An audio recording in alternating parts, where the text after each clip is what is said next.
Taiwan faz um alerta urgente. A China reuniu um número recorde de 110 navios de guerra nos arredores da ilha autogovernada. Paralelamente, a Guarda Costeira da China iniciou uma nova patrulha nas águas a leste de Taiwan, declarando que está realizando, abre aspas, patrulhas para garantir o cumprimento da lei nessa região. Ao mesmo tempo, China e Rússia realizarão exercícios navais conjuntos no Mar Amarelo, e logo após os exercícios, os países planejaram uma patrulha marítima conjunta no Oceano Pacífico. Mas anteriormente soube-se que, na China, já não é a primeira vez que ocorreram exercícios militares fechados para soldados russos que foram aprovados pelo ministro da Defesa da Rússia, Andrei Belousov.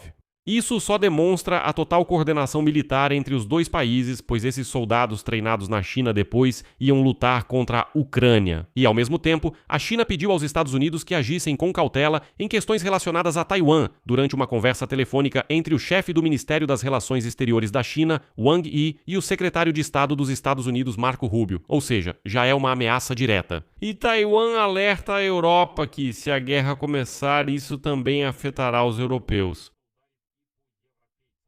Em geral, vamos discutir juntos por que a China reuniu mais de 100 navios de guerra perto de Taiwan durante os exercícios militares, com os russos e o que vai acontecer depois. Meu nome é Alexei Petit, vamos discutir esse assunto juntos, mas antes de começarmos peço que você se inscreva no canal, deixe um like e escreva qualquer comentário seu.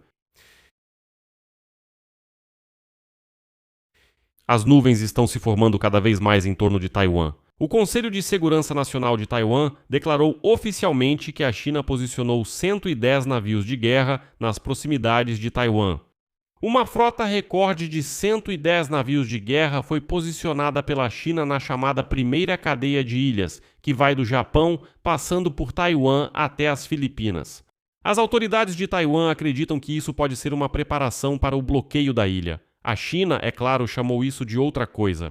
Em Pequim, foi informado que a Guarda Costeira da China iniciou uma nova patrulha nas águas a leste de Taiwan, declarando que está realizando patrulhas para garantir o cumprimento da lei nessa região. E a seguir vou citar a agência Reuters, que descreve essa situação da seguinte maneira.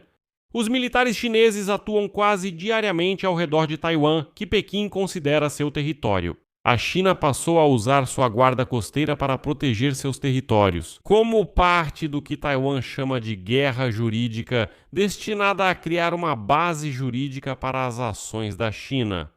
E agora a Guarda Costeira da China declarou que a frota irá patrulhar para garantir o cumprimento das leis deles, ou seja, da lei chinesa, nessa área, e que irá intensificar essas ações nas águas jurisdicionais que Pequim chama de suas, ou seja, considera que essas águas são totalmente dele, então não se importa nem com Taiwan.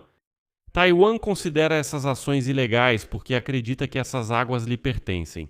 E então, o Conselho de Assuntos da China Continental declarou que os comunistas chineses não possuem soberania ou direitos relacionados nas águas a leste de Taiwan e não têm jurisdição sobre essas águas. E nenhum dos seus navios oficiais possui qualquer autoridade de aplicação da lei nessas águas.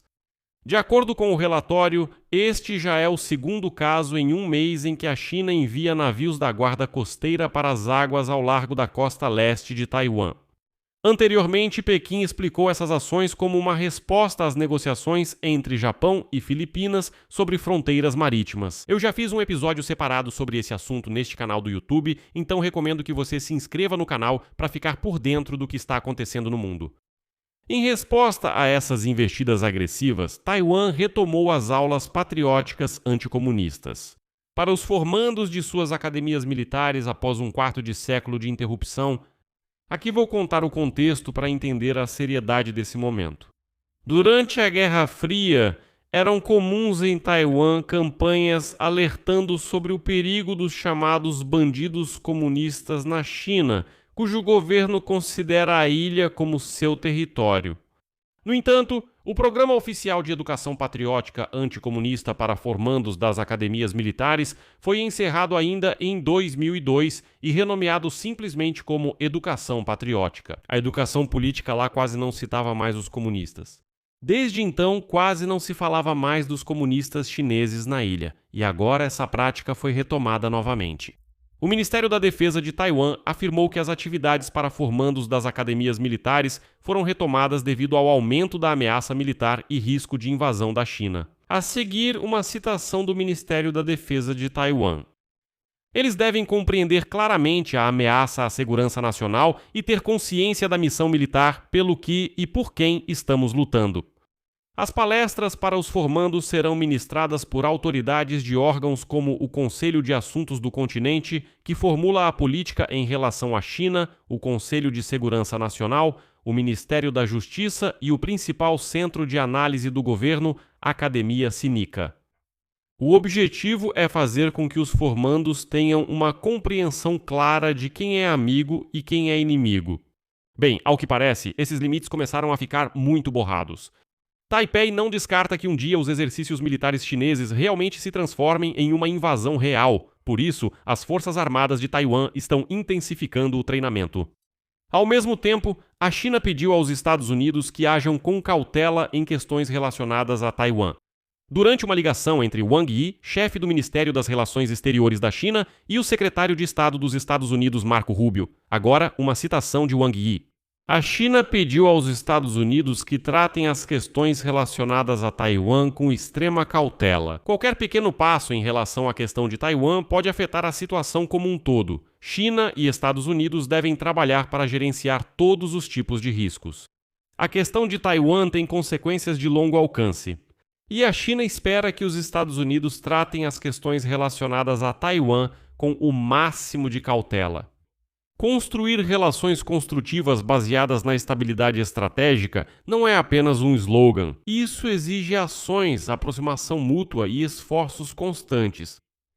E, nesse contexto, outra notícia causa preocupação. Em julho, China e Rússia realizarão exercícios navais conjuntos no Mar Amarelo. Isso foi oficialmente anunciado pelo Ministério da Defesa da China, e após os exercícios, os países planejaram patrulhamento marítimo conjunto no Oceano Pacífico. O Ministério da Defesa da China não especificou nem as datas exatas das manobras, nem a quantidade de equipamentos e pessoal envolvidos. Os exercícios ocorrerão no mar e no espaço aéreo perto de Qingdao. Depois, será apresentada uma citação do Ministério da Defesa da China. Após os exercícios, parte das forças de ambos os lados realizará patrulhamento marítimo conjunto nas águas correspondentes do Oceano Pacífico.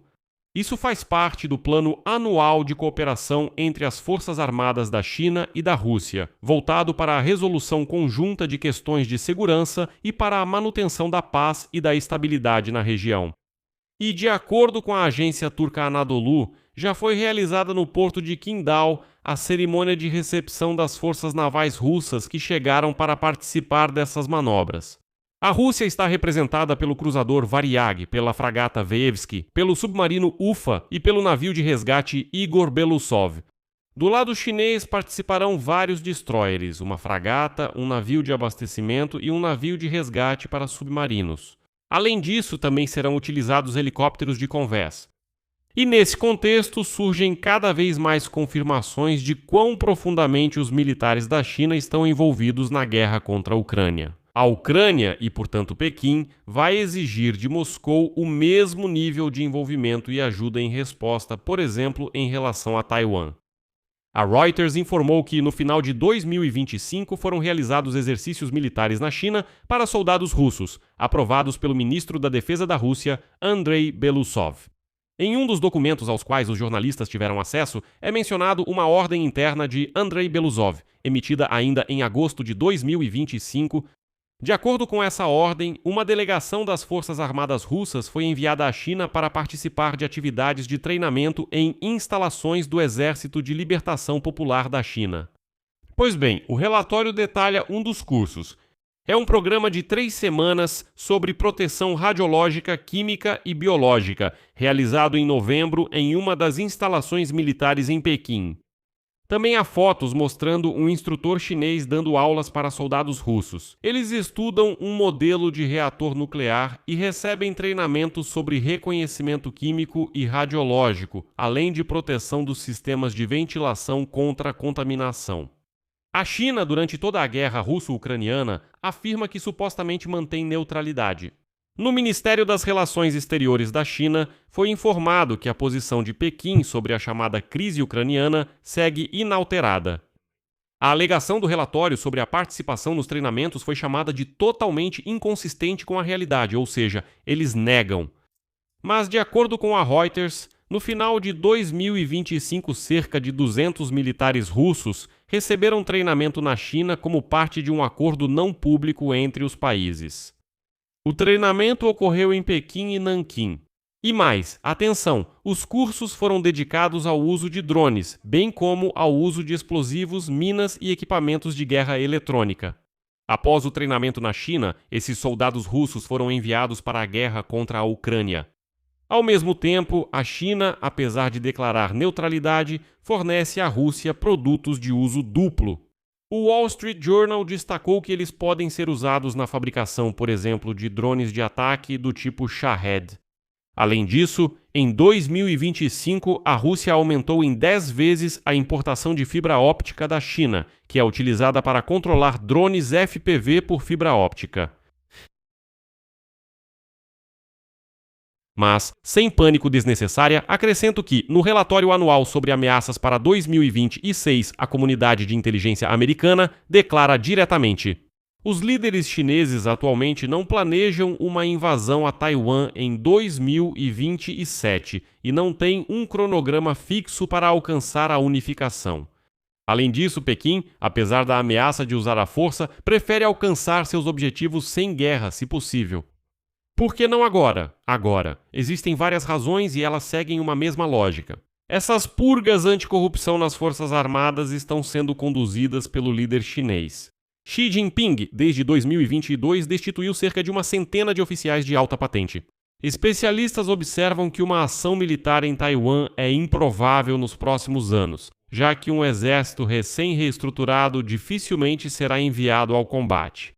Em segundo lugar, Pequim perderia um ponto de pressão sobre os Estados Unidos, se realmente tomar Taiwan, com o que poderia chantagear depois. Em terceiro lugar, a invasão é um risco enorme. É bem provável a intervenção dos Estados Unidos da América. Certamente haverá sanções e com certeza haverá um impacto negativo na própria economia chinesa. Por isso, as manobras agora são uma ferramenta de pressão e intimidação. Se quiser, é realmente um ensaio de bloqueio de Taiwan e um sinal político, mas muito provavelmente não é uma preparação para um ataque imediato. Se o ataque acontecer, bem, quase certamente não será agora. Vou deixar reticências aqui. Escreva sua opinião e suas conclusões nos comentários deste episódio. Inscreva-se, ative o sininho e deixe seu like. Por hoje é só. Se cuidem. Até mais. Legendas.